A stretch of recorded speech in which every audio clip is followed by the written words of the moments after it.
कैसे हैं आप सब। अपेक्षा करती हूँ कि आप अपने अपने घरों में सब सुरक्षित होंगे और ये जो ऑनलाइन मोड है या जो वीडियो के माध्यम से है उसके माध्यम से अपनी शिक्षा को भी जारी रख रहे हैं। आज की कक्षा में मैं आपके सामने उपस्थित हुई हूँ भाषा शिक्षण के सामान्य सिद्धांतों को लेकर के। हम भाषा शिक्षण हिंदी भाषा के आप विद्यार्थी हैं, तो भाषा शिक्षण के जो सामान्य उद्देश्य हैं वो क्या है, यानी किन उद्देश्यों और क्या आपके सिद्धांत है। भाषा शिक्षण के सिद्धांत कौन कौन से हैं।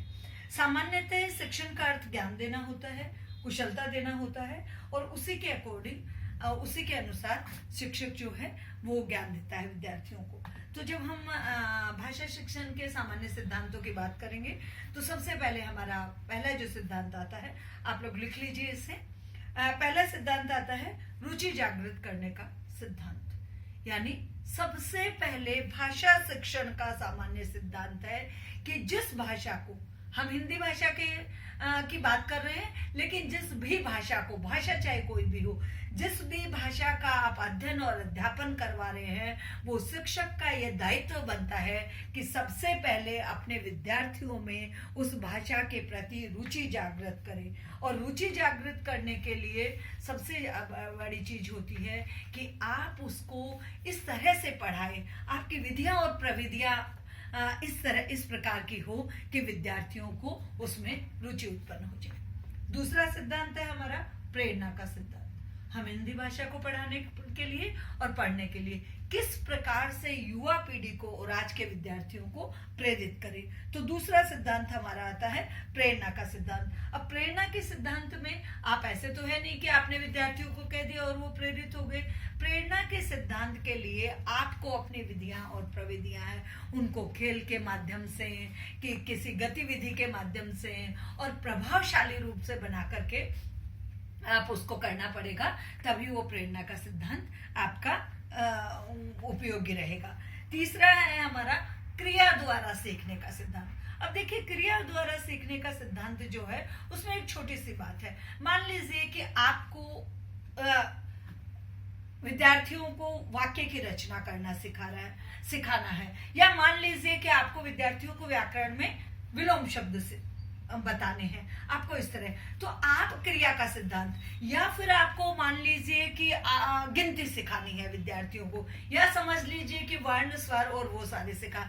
क्रिया का सिद्धांत में ये है कि आप किसी चार्ट के द्वारा, किसी फ्लैश कार्ड के द्वारा, या फिर आप को रिक्तस्थानों की पूर्ति के द्वारा, उस तरह से आप क्रिया करके, यानी विद्यार्थियों को, मान लीजिए कि क्रिया के द्वारा हम बात कर रहे हैं। मैं यहाँ पर लिख रही हूँ कि रीटा बहुत ही, और मैंने रिक्तस्थान छोड़ दिया है।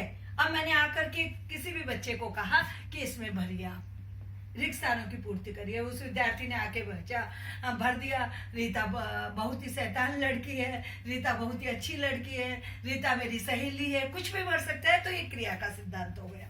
उसके बाद में आ गया जीवन से जोड़ने का।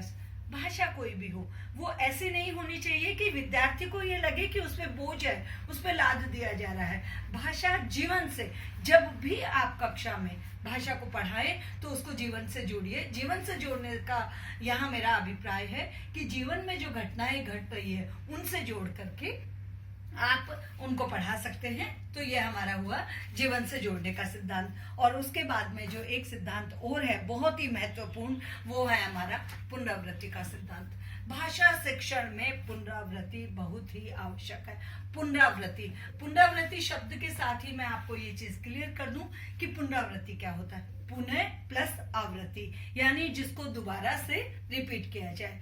आप जो भी पढ़ा रहे हैं, आप कोई भी चीज पढ़ा रहे हैं, उस पढ़ाई हुई चीज की आप पुनः आवृत्ति करवा लें। यानी जब आपकी कक्षा समाप्त हो जाए तो विद्यार्थियों को छोटे छोटे प्रश्नों के माध्यम से, या वैसे ही आप उनमें से उनसे पूछें कि आपको क्या समझ में आया, आपने इसमें कौन से, आपने जो गद्यांश या पद्यांश पढ़ा इसमें क्या विलोम शब्द है, या इसमें कौन से समानार्थी शब्द है, या इनमें आए हुए शब्दों का वाक्य में प्रयोग करिए, या आप इसको मुझे अपने शब्दों में सुनाइए। और ये हो गई आपकी पुनरावृत्ति का सिद्धांत। तो इस तरह से जब हम भाषा शिक्षण की बात करेंगे तो उसके कुछ सामान्य 5 ये सिद्धांत है जो मैंने बताए। अभी अभी मैंने पुनरावृत्ति की बात करी है, तो मैं इसकी पुनरावृत्ति कर देती हूँ। सबसे पहले हमने कहा रुचि का सिद्धांत, उसके बाद में हमने कहा प्रेरणा का सिद्धांत, फिर हमने कहा क्रिया का सिद्धांत, और क्रिया के बाद में हमने कहा कि उसे जीवन से जोड़ने का सिद्धांत,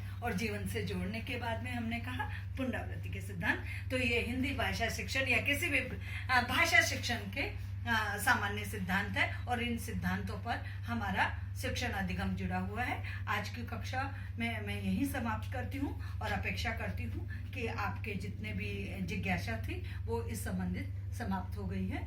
धन्यवाद।